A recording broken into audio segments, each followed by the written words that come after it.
Bismillahirrahmanirrahim. Assalamualaikum warahmatullahi wabarakatuh. Nama saya Umar Bakri, NIM 19073070, jurusan Pendidikan Teknik Otomotif. Baiklah, di sini saya akan menjelaskan materi administrasi dan supervisi pendidikan tentang administrasi PTK, pendidik tenaga kependidikan. Yang pertama, evaluasi kinerja PTK, dan kedua, peran guru dalam administrasi PTK. Administrasi dalam pengertian secara harfiah, kata administrasi berasal dari bahasa Latin yang terdiri dari suku kata ad dan minister. Kata ad mempunyai makna arti sama dengan kata to dalam bahasa Inggris yang berarti ke atau kepada. Dan kata minister sama dengan kata to serve atau to conduct yang berarti melayani, membantu dan mengarahkan. Dalam bahasa Inggris, to administer berarti mengatur, memelihara, dan mengarahkan. Administrasi dalam pengertian yang sempit yaitu kegiatan rutin catat-mencatat, mendokumentasikan kegiatan, menyelenggarakan surat, menyurat dengan segala aspek serta laporan. Yang pertama, evaluasi kinerja pendidik tenaga kependidikan. Penilaian atau evaluasi adalah proses pengumpulan, pengelolaan, analisis, dan interpretasi data sebagai bahan pengambilan keputusan. Evaluasi diperlukan untuk mengetahui tingkatan suatu objek yang dievaluasi tersebut. Dalam konteks evaluasi guru atau tenaga pendidik, yang menjadi objek evaluasi ialah guru atau tenaga pendidik tersebut. Evaluasi tersebut menganalisis seberapa besar persentase kinerja guru dalam melaksanakan tugasnya. Pada Peraturan Menteri Negara, Pendayagunaan Aparatur Negara dan Reformasi Birokrasi Nomor 16 Tahun 2009 mengatakan bahwa penilaian kinerja guru adalah penilaian yang dilakukan terhadap setiap butir kegiatan. Tugas utama guru dalam rangka pembinaan karir, kepangkatan, dan jabatannya. Evaluasi kerja guru atau tenaga pendidik merupakan sebuah sistem pengelolaan kinerja berbasis guru yang dibuat untuk menilai, mengevaluasi tingkat kinerja guru secara individu dalam rangka mencapai kinerja sekolah secara maksimal yang berdampak pada peningkatan prestasi peserta didik. Tujuan pelayanan evaluasi kinerja guru atau tenaga pendidik ialah sebagai berikut. Yang pertama, menentukan tingkat kompetensi seorang guru. Yang kedua, meningkatkan efisiensi dan efektivitas kinerja guru dan sekolah. Yang ketiga, menyajikan suatu landasan untuk pengambilan keputusan dalam mekanisme penetapan efektif atau kurang efektifnya kinerja guru. Yang keempat, menyediakan landasan untuk program pengembangan keprofesian berkelanjutan bagi guru. Yang kelima, menjamin bahwa guru melaksanakan tugas dan tanggung jawabnya serta mempertahankan sikap-sikap yang positif dalam mendukung pembelajaran peserta didik untuk mencapai prestasinya. Yang keenam, menyediakan dasar dalam sistem peningkatan, promosi, dan karir guru serta bentuk penghargaan lainnya. Dalam pelaksanaan evaluasi kinerja tenaga pendidik dibutuhkan adanya rambu-rambu atau konsep evaluasi. Konsep evaluasi di sini mencakup syarat sistem evaluasi, prinsip pelaksanaan, aspek yang dinilai dalam evaluasi, dan perangkat pelaksanaan evaluasi. Menurut Marmoah tahun 2018, syarat-syarat sistem evaluasi kinerja tenaga pendidik diperlukan untuk memperoleh hasil evaluasi yang benar dan tepat. Syarat-syaratnya antara lain, yang pertama, valid. Aspek yang dinilai benar-benar mengukur komponen-komponen tugas tenaga pendidik dalam melaksanakan pembelajaran, pembimbingan, atau tugas lain yang relevan dengan fungsi sekolah. Yang kedua, reliable. Tingkat kepercayaan tinggi bila proses yang dilakukan memberikan hasil yang sama untuk seorang tenaga pendidik yang dievaluasi kinerjanya oleh siapapun dan kapanpun. Yang ketiga, praktis. Dapat dilakukan oleh siapapun dengan relatif mudah, dengan tingkat validitas dan reliabilitas yang sama, dalam semua kondisi tanpa memerlukan persyaratan tambahan. Prinsip-prinsip pelaksanaan evaluasi kerja tenaga pendidikan digunakan agar hasil pelaksanaan dan evaluasi kinerja tenaga pendidik dapat dipertanggungjawabkan.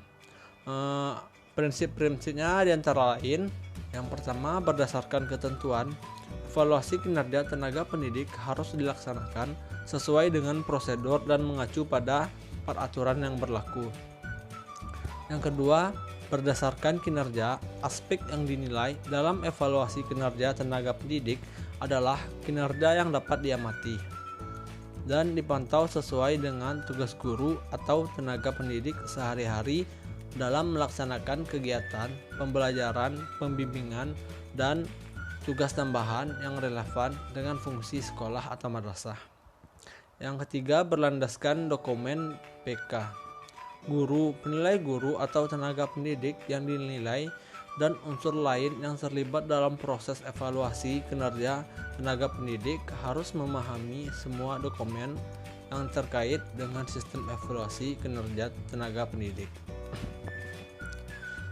terutama yang berkaitan dengan pernyataan kompetensi dan indikator kinerjanya secara utuh, sehingga penilai atau guru atau tenaga pendidik dan unsur lain yang terlibat dalam proses evaluasi mengetahui dan memahami tentang aspek yang dinilai serta dasar dan kriteria yang digunakan dalam evaluasi. Yang keempat, dilaksanakan secara konsisten. Dilaksanakan teratur setiap tahun, diawali dengan penilaian formatif di awal tahun dan penilaian sumatif di akhir tahun. Evaluasi kinerja tenaga pendidik setidaknya dilaksanakan 1 tahun sekali pada tiap sekolah. Evaluasi tersebut dilaksanakan oleh kepala sekolah atau orang atau panitia yang ditunjuk atau dibentuk langsung oleh kepala sekolah. Yang selanjutnya, kedua, administrasi pendidik tenaga kependidikan. Peran guru dalam administrasi pendidik tenaga kependidikan. Guru sebagai profesi perlu diiringi dengan pemberlakuan aturan profesi keguruan sehingga akan ada keseimbangan antara hak dan kewajiban bagi seorang yang berprofesi guru. Antara lain, yang pertama, Indonesia memerlukan guru yang bukan hanya disebut guru, melainkan guru yang profesional terhadap aturan. Profesi keguruan berasal dari 2 kata dasar, yaitu profesi dan bidang spesifik. Guru atau keguruan, pengembangan profesi guru merupakan hal penting untuk diperhatikan guna mengantisipasi perubahan dan beratnya tuntunan terhadap profesi guru. Pengembangan profesionalisme guru menekan kepada penguasaan ilmu pengetahuan atau kemampuan manajemen beserta strategi penerapannya. Profesionalisme bukan sekedar memiliki pengetahuan, teknologi, dan manajemen, tetapi memiliki keterampilan tinggi, memiliki tingkah laku yang dipersyaratkan. Guru Indonesia yang profesional dipersyaratkan mempunyai dasar ilmu yang kuat sebagai pengetahuan terhadap masyarakat teknologi dan masyarakat ilmu pengetahuan. Terus, penguasaan kiat-kiat profesi berdasarkan riset dan praktis pendidikan, yaitu ilmu pendidikan sebagai ilmu praksis bukan hanya merupakan konsep-konsep belaka. Pendidikan merupakan proses yang terjadi di lapangan dan bersifat ilmiah, serta riset. Pendidikan hendaknya diarahkan pada praksis pendidikan masyarakat Indonesia. Selanjutnya, pengembangan kemampuan profesional berkesinambungan. Profesi guru merupakan profesi yang berkembang terus-menerus dan berkesinambungan antara LPTK dengan praktek pendidikan. Kekeardilan profesi guru dan ilmu pendidikan disebabkan terputusnya program pre-service dan in-service karena pertimbangan birokratis yang kaku atau manajemen pendidikan yang lemah. Jenis kegiatan untuk pengembangan keprofesian berkelanjutan meliputi pengembangan diri, diklat fungsional, dan kegiatan kolektif guru.